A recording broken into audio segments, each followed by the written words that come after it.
Have you ever forgotten your phone? When did you realize you'd forgotten it? I'm guessing you didn't just smack your forehead and exclaim, "Damn!" apropos of nothing. This realization probably didn't dawn on you spontaneously. More likely, you reached for your phone, pawning open your pocket or handbag, and were momentarily confused by it not being there.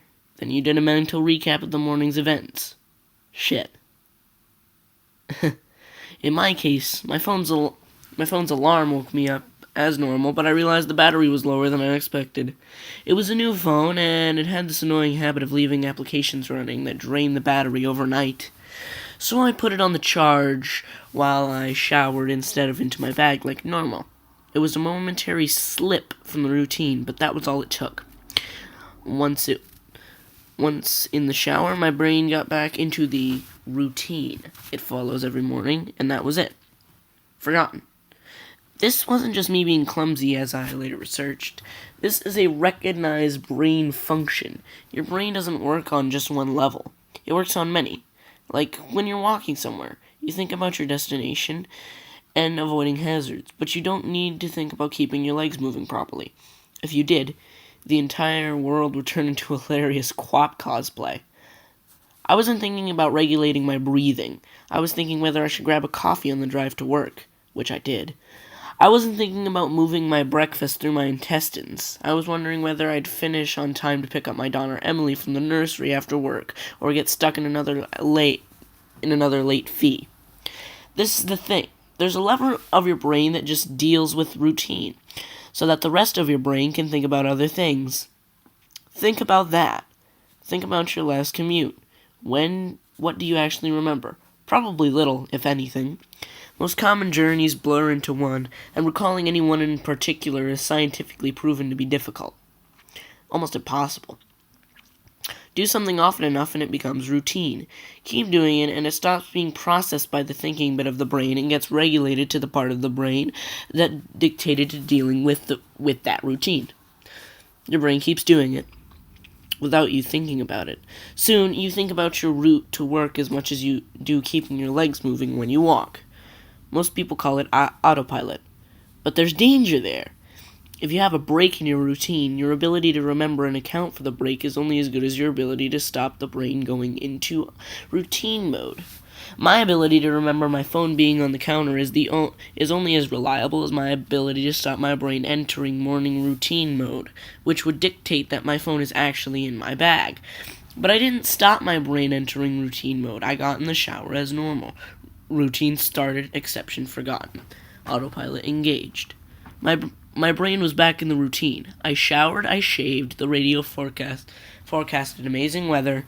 I gave Emily her breakfast and loaded her into the car. She was so adorable that morning. She complained about the bad sun in the morning blinding her, saying it stopped her having a little sleep on the way to the nursery, and left. That was the routine. It didn't matter that my phone was on the counter, charging silently. My brain was in the routine, and in the routine my phone was in my bag. This is why I forgot my phone. Not clumsiness, not negligence, nothing more than my brain entering routine mode and overriding the exception. Autopilot engaged. I left for work. It's a sweltering hot day already. The bad sun had been burning since before my traitorously absent phone woke me. The steering wheel was burning hot to the touch when I sat down.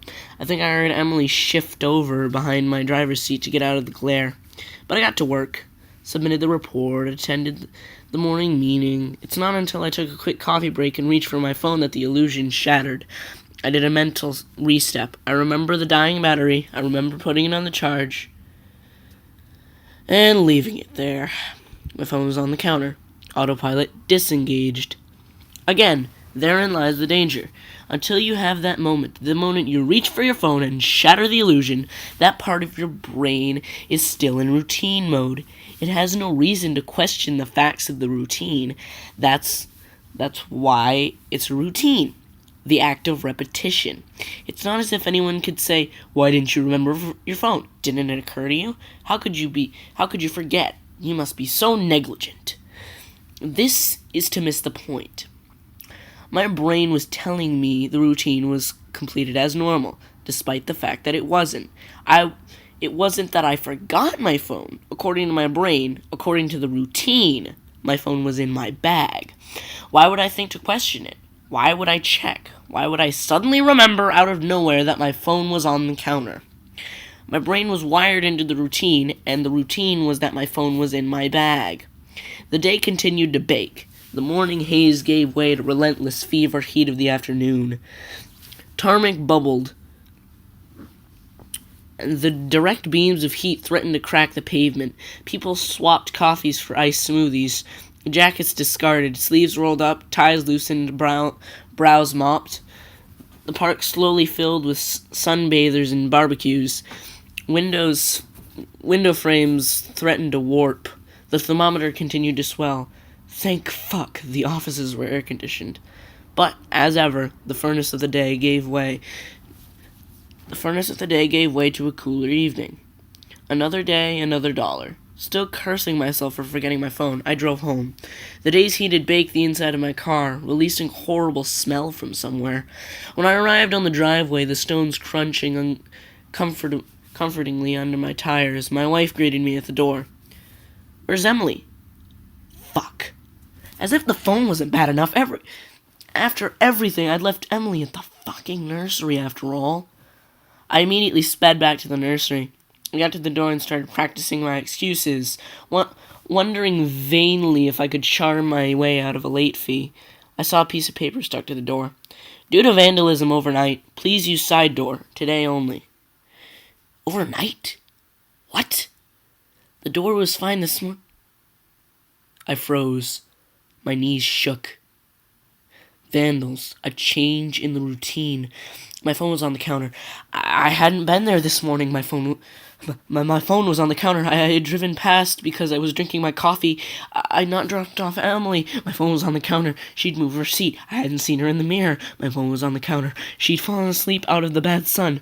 She didn't speak when I drove past her nursery. My phone was on the counter. She'd changed the routine. My phone was on the counter. She changed the routine and I'd forgotten to drop her off. My phone was on the counter. 9 hours. That car, that baking sun, no air, no water, no power, no help.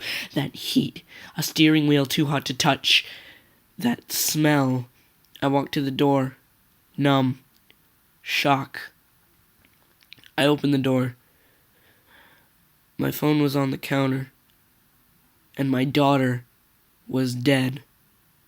Autopilot, disengaged.